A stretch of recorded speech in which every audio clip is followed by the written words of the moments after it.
As someone who has spent countless hours laughing, crying, and quoting The Big Bang Theory, I consider myself a card-carrying member of the Bazinga Brotherhood.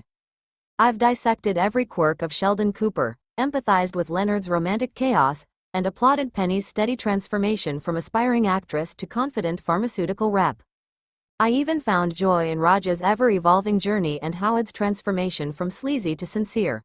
But if you told me, back in Season 3, that Stuart Bloom, the awkward, endearingly depressing owner of the comic book store, would one day headline his own HBO Max spin-off titled Stuart Fails to Save the Universe, I'd have choked on my bowl of Cinnamon Toast Crunch. And yet, here we are. Let me be clear, I love Stuart. Kevin Sussman gave us a performance that was both hilariously pathetic and weirdly touching. Stuart was the underdog we rooted for in silence, the guy who couldn't catch a break but somehow always ended up in the inner circle. But making him the centerpiece of a sci-fi dramedy that, according to early teasers, blends Guardians of the Galaxy with The Big Bang Theory, that's like giving Gunther from Friends his own noir detective series. Entertaining? Maybe. Necessary? Highly debatable. First of all, the title alone, Stuart Fails to Save the Universe, sends up all kinds of red flags. There's a certain nihilistic charm in it, sure, but is that enough to sustain a series? Are we looking at ironic failure or cosmic-level tragedy? The synopsis doesn't help either.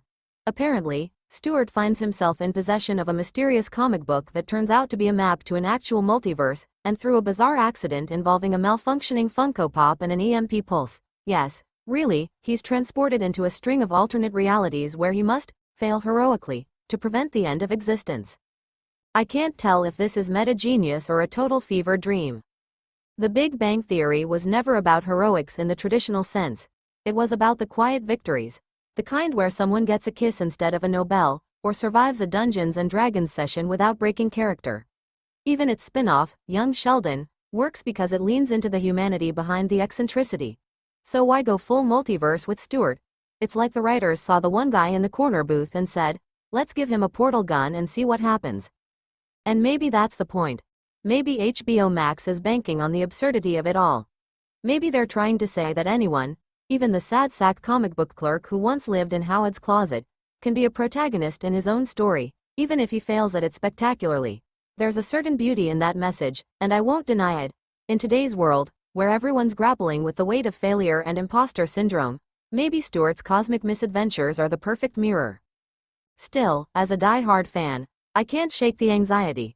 The legacy of The Big Bang Theory is sacred ground. It made geek culture mainstream. It gave us iconic catchphrases, complex friendships, and a blend of humor and heart that remains unmatched. Tampering with that legacy feels risky, especially in the current spin-off saturated TV landscape where every minor character is being handed a series. Looking at you, Aunt Lydia origin story. I also worry about tone. The Big Bang Theory excelled at keeping things grounded, even when dabbling in eccentricity. Stuart, as a character, was a human tether in a group of geniuses. Never the brightest, never the loudest, but always emotionally available.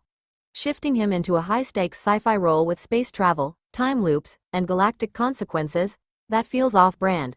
Are we really ready to see Stuart wield a laser sword shaped like a paintbrush while quoting Nietzsche? Of course, this is HBO Max we're talking about, a platform that gave us Succession and The Last of Us. Maybe they've found the magic formula to balance absurdity and insight.